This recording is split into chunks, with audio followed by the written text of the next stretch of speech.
Sempre que nós falamos de bandeira, nós lembramos da bandeira do Brasil. E assim como nós temos o hino nacional brasileiro, nós também temos o hino à bandeira do Brasil. Quem sabe canta comigo o coro.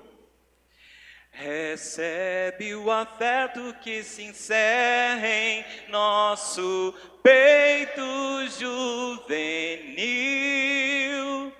querido símbolo da terra, da amada terra do Brasil. Quando nós lembramos do Brasil, nós lembramos da bandeira do Brasil. E a bandeira, ela não é simplesmente um pedaço de pano, é um símbolo visual representativo de um Estado soberano. Ela lembra toda a história de uma nação. Ela fala a respeito das lutas, das dificuldades, de tudo aquilo que aquele povo já viveu, das suas memórias. Ela é usada em momentos de paz, usada em momentos de guerras. A bandeira é muito importante. E aqui no texto que nós lemos, na batalha contra Amaleque, Israel ainda não tinha nem mesmo uma bandeira. Eles estavam no início da caminhada até a terra prometida. Eles estavam caminhando, Deus os libertou do Egito. Eles não haviam recebido os mandamentos, não haviam chegado ao Sinai, e Amaleque se levanta contra o povo de Deus. Não havia um exército formado, preparado, pronto para pelejar contra Amaleque, mas o Senhor estava com eles. E ali em Refidim faltou água. E ao invés de orar e pedir a Deus que mandasse água, eles começam a murmurar, começam a reclamar e queriam até mesmo apedrejar Moisés. Deus então faz brotar água da rocha e sacia a sede daquele povo. Aquele lugar onde eles estavam se chamava Refidim. Refidim quer dizer lugar de descanso, lugar de refrigério. E ali naquele lugar de descanso e refrigério, tudo muda. Vem a murmuração e aquele lugar se transforma em Massá e Meribá. Massá quer dizer contenda e Meribá quer dizer tentação. O inimigo aproveita dessa situação e ele então se aproxima. Nós, como povo de Deus, estamos em constante guerra. Nós estamos num campo de batalha e temos um inimigo que não está de brincadeira. E a palavra nos diz: sede sóbrios e vigilantes. O diabo, vosso adversário, anda em derredor, como um leão que ruge, procurando alguém para devorar. Os povos ao redor estavam ouvindo a respeito de Israel. Este povo foi liberto do Egito, o Deus deles abriu um caminho no mar. Este povo está passando por nossa terra, vamos exterminá-los, vamos acabar com eles e com suas famílias. Esta é a oportunidade. Mas Deus usa as coisas loucas do mundo para envergonhar os sábios. Deus usa um povo aparentemente frágil, a fim de que ninguém se vanglorie na presença de Deus. Arão, Moisés subiram ao monte para orar. Josué e os homens foram para a batalha. Moisés, ele subiu ao monte para orar. Isto nos lembra que nós devemos orar em nossas batalhas. E algo interessante no texto é que quando ele levantava as suas mãos, o exército prevalecia. Quando ele cansava e abaixava a sua mão, prevalecia Amaleque. Arão e Ur perceberam aquilo, pegaram uma pedra, colocaram para que ele se assentasse, e um segurou a mão direita, o outro segurou a mão esquerda. Moisés, ele não estava simplesmente levantando as suas mãos, mas em constante oração. Ele estava orando, pedindo auxílio, ajuda do Senhor para aquela guerra onde a fé estava no Senhor e eles dependiam do Senhor para ter vitória, para que as famílias deles fossem protegidas. A vitória não era garantida simplesmente pelas mãos levantadas, mas era pela dependência em Deus. Nas batalhas precisamos orar e a palavra nos adverte: orai sem cessar. Se nossas batalhas são constantes, a nossa oração também deve ser constante. Às vezes nós cansamos, desfalecemos. A caminhada no deserto é difícil, mas nós precisamos caminhar em oração. E não cansemos de fazer o bem, porque a seu tempo ceifaremos, se não desfalecermos. Não desista de orar, não desista de caminhar, não desista de confiar em Deus, de buscar o Senhor. Moisés, ele estava acompanhado de Arão e Hur, 2 amigos de oração. Nós precisamos de amigos que estejam conosco nas nossas batalhas e que sejam amigos de oração, que estejam dispostos a orar conosco, a nos ajudar nas nossas dificuldades. Você pode ser Arão e Hur na vida de alguém.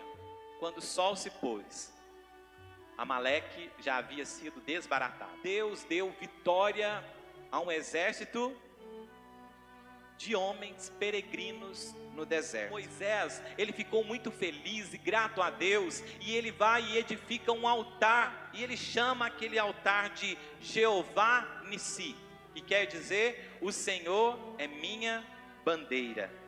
Mas por que ele chamou aquele altar de Jeová Nissi? Até a Primeira Guerra Mundial, usava-se um porta-estandarte ou porta-bandeira na unidade militar na batalha. A batalha era um tempo de guerra e à frente do exército ia o porta-bandeira. Alguém que levava a bandeira daquele exército, mostrando que todo aquele exército estava representado por aquela bandeira. A bandeira, ela não poderia cair na mão do inimigo. Ela deveria ser protegida em todo o tempo. Em toda a batalha, os soldados deveriam guerrear de maneira que a bandeira ficasse protegida. Moisés, no monte, era como um porta-bandeira, que estava segurando a bandeira do Senhor, pedindo a Deus auxílio, mas mostrando a todo aquele povo aonde estava a confiança do povo de Israel. Em uma guerra, o porta-bandeira, ele tinha uma função muito importante, sendo tal considerado uma honraria. Era importante você levar a bandeira, porque você estava representando o seu país. E Moisés estava ali, orando ao Senhor. Não havia uma bandeira de pano, mas em fé, ele estava levantando a bandeira do Senhor. E ele permaneceu com as mãos levantadas, até ao pôr do sol. Nós estamos debaixo da bandeira. A bandeira está sobre nós. E quando nós estamos debaixo do domínio do Senhor, nós somos protegidos. Quando você tem o Senhor como Deus de sua vida, você está levantando o nome do Senhor e mostrando a todos que você faz parte de um povo escolhido, que o Senhor é sobre você e você está debaixo do domínio do Senhor, debaixo do reinado do Senhor. Quando um exército lutava contra o outro para dominar um território, no final da batalha, quando o exército prevalecia, eles iam ao lugar principal daquele território e eles cravavam ali uma bandeira mostrando: este território agora pertence a nós, ao exército vitorioso, ao exército que prevaleceu. Haverá a guerra do Senhor contra Amaleque de geração em geração. Nós estamos em constante batalha e precisamos depender do Senhor. Lá no alto daquela montanha, em Refidim, estava Arão. Arão, ele era um sumo sacerdote, o representante religioso do povo. Ali também estava Moisés. Moisés, ele foi o escolhido do Senhor para levar o povo até a terra prometida. Ele era um profeta. Ele era irmão de Arão. Porém, a palavra do Senhor nos mostra que ele era um profeta. Em Deuteronômio 34:10 diz o seguinte: e nunca mais se levantou em Israel profeta algum como Moisés, com quem o Senhor houvesse tratado face a face. E ali também estava Hur, um representante da tribo de Judá, tribo que mais tarde se tornaria a família real. O sumo sacerdote, um profeta e alguém da tribo real. Rei, profeta e sacerdote. Isso nos faz lembrar de Cristo Jesus. Ele cumpriu com perfeição os ofícios de rei, profeta e sacerdote. E um dia, no alto de uma montanha, no Calvário, ele também abriu os seus braços. E naquele ato de amor, de entrega, de renúncia, de sacrifício, ele então nos libertou do império das trevas. No texto que lemos, quando Moisés levanta as mãos, o exército prevalece. Quando ele abaixa a mão, prevalece Amaleque. Em Cristo, a vitória está consumada. Não há possibilidade de derrota, não há possibilidade de fracasso. Jesus abriu seus braços de uma vez só, e agora estamos salvos e fazemos parte de um povo escolhido. Não há chance de derrota. Em Cristo somos mais que vencedores. Moisés intercedia pelo povo. Nós temos Cristo Jesus como intercessor. Hebreus fala sobre isso. Jesus intercede por nós em um santuário celestial. Em Cristo Jesus, seu sacrifício, sua obra na cruz, tudo aquilo que ele realizou, é para lá que nós olhamos. Em meio às batalhas, às dificuldades, às guerras, é para Cristo, para a sua cruz. Ali está a maior bandeira levantada na história. Ali está o Salvador, a nossa esperança, a razão da nossa fé. Aqui nós somos estrangeiros, peregrinos, embaixadores, mas a nossa pátria é no céu. Jesus abriu seus braços e nós podemos olhar para o Calvário, olhar para a cruz. E é por meio do sacrifício de Jesus que hoje nós estamos livres, que nós somos vitoriosos e nós temos um pendão real.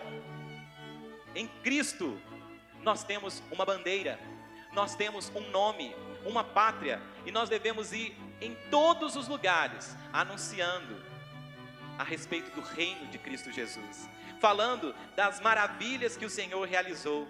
Assim como Moisés ensinou Josué, nós devemos mostrar ao mundo tudo o que Deus realizou.